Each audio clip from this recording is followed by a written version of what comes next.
Narasaraopet Bharatiya Janata party కార్యాలయంలో media సమావేశంలో తెలుగు వీర మహిళలు పాల్గొని వారి గళాన్ని వినిపించారు.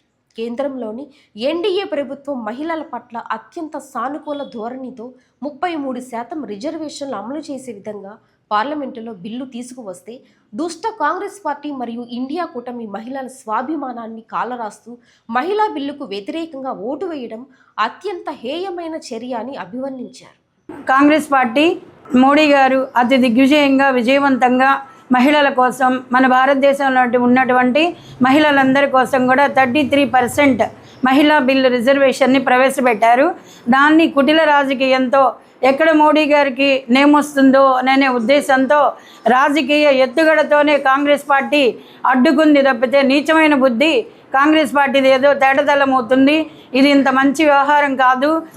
దీనివల్ల ఎంతోమంది మన భారతదేశంలో మహిళలందరూ కూడా ఎంతో మనస్తాపానికి గురైనారు. వాళ్ళందరికీ కూడా ఎంతో అన్యాయం జరిగిపోయింది. ఒక స్త్రీ ఇంట్లోనే ఉండి కార్యక్రమాలన్నీ కూడా నిర్వహించడమే కాకుండా చట్టసభల్లో కూడా ప్రవేశించి అతి సమర్థవంతంగా నాయకత్వాన్ని నిరూపించగలుగుతారనే నమ్మకంతో మోడీ గారు ఎంతో విజయవంతంగా మన మహిళల సాకారమైనటువంటి దశాబ్దాల కాలం నుంచి కళ అయినటువంటి ఈ మహిళా రిజర్వేషన్ బిల్లును పార్లమెంట్లో ప్రవేశపెడితే ఈ కాంగ్రెస్ కుటిల బుద్ధితో దీన్ని వీగిపోయేట్టు కూడా చేసింది. దేశ మహిళలకి అత్యుత్తమ గౌరవంతో కూడినటువంటి ఒక టైటిల్ని 2023లోనే ఉపయోగించి నారీ శక్తి వందన్ అధినియం అనేటువంటి పేరుతో మరి మహిళలకి అత్యుత్తమైనటువంటి గౌరవాన్ని ఇచ్చి ప్రధానమంత్రి మోడీ గారు మహిళా బిల్లుని ప్రవేశపెట్టి ఆమోదింప చేయడం జరిగింది. ఆ బిల్లుని నోటిఫై చేసేటువంటి అంశంలో నిన్న ఏప్రిల్ 16, 17, 18 తేదీల్లో ప్రవేశపెట్టడం జరిగింది. ఒక చారిత్రక తప్పిదం చేశారు విపక్షాలైనటువంటి కాంగ్రెస్ కానీ మిగతా పార్టీ వాళ్ళు. మహిళలకి గౌరవం ఇవ్వాల్సింది పోయి ఆ బిల్లుని రిజెక్ట్ చేయడం జరిగింది.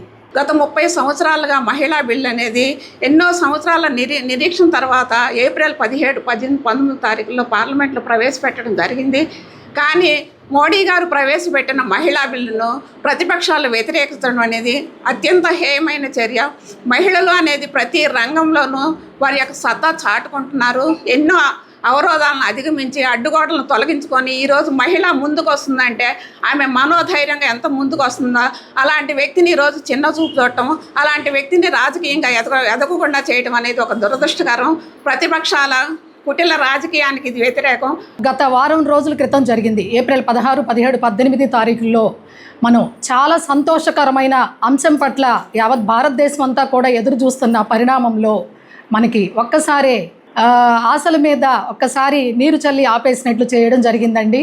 దశాబ్దాల తరబడి ఉన్న మన యొక్క గొంతుకి నిశ్శబ్దాన్ని ఛేదించి మహిళా గొంతు బయట కూడా వినిపించబోతుంది. చట్టసభల్లో మన యొక్క ప్రావీణ్యతను ఇంకా సాధించబోతున్నామన్న తరుణంలో మన గొంతుకి ఒక్కసారి కామా కాకుండా ఫుల్ స్టాప్ పెట్టడం జరిగింది. కానీ గతంలో చూసినట్లయితే 96లోనే హెచ్డి దేవగౌడ గారు అప్పట్లోనే దీన్ని మొట్టమొదట దీన్ని లోక్సభలో ప్రవేశపెట్టడం జరిగింది.